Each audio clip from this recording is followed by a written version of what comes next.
Bonjour, Parashat Vayetse. Alors, rappelons-nous qu'est-ce qui se passe. Yaakov, notre ancêtre, est en mouvement. Vayetse Yaakov mi Beersheva, Jacob sort de Beersheva. Vayelech Harana, il va vers Haran. Et puis, le texte nous relate ce moment extraordinaire dans lequel il va se retrouver là où sera par la suite le temple de Jérusalem.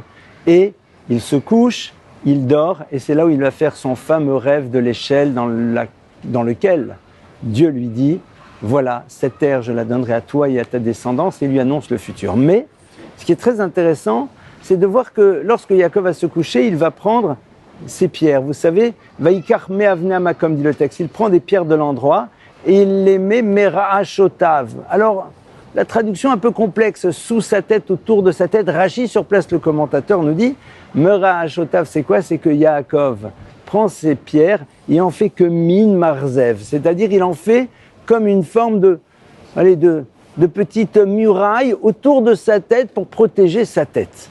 Alors, ok, pourquoi est-ce qu'il fait une chose pareille? Eh bien, nous sommes quand même, nous ne sommes pas dans la Jérusalem actuelle, nous sommes en plein dans la nature, il y a peut-être des bêtes sauvages, Yaakov va dormir, alors il se protège la tête pour ne pas être attaqué par des bêtes sauvages. Mais la question se pose de manière évidente.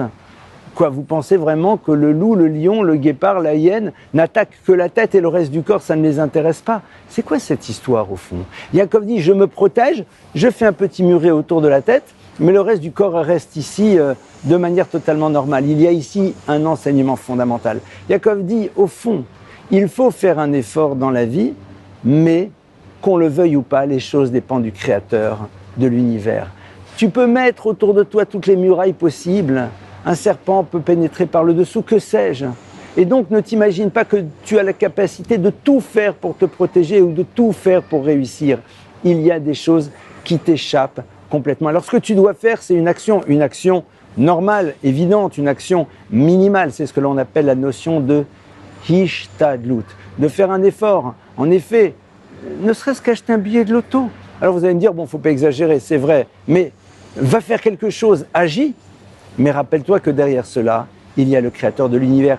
C'est un des fondements, au fond, de la construction de l'individu tel que la Torah le propose.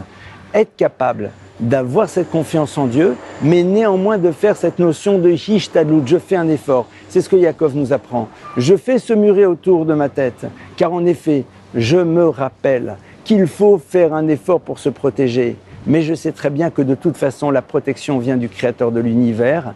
Et donc, c'est la raison pour laquelle je m'arrête à cela.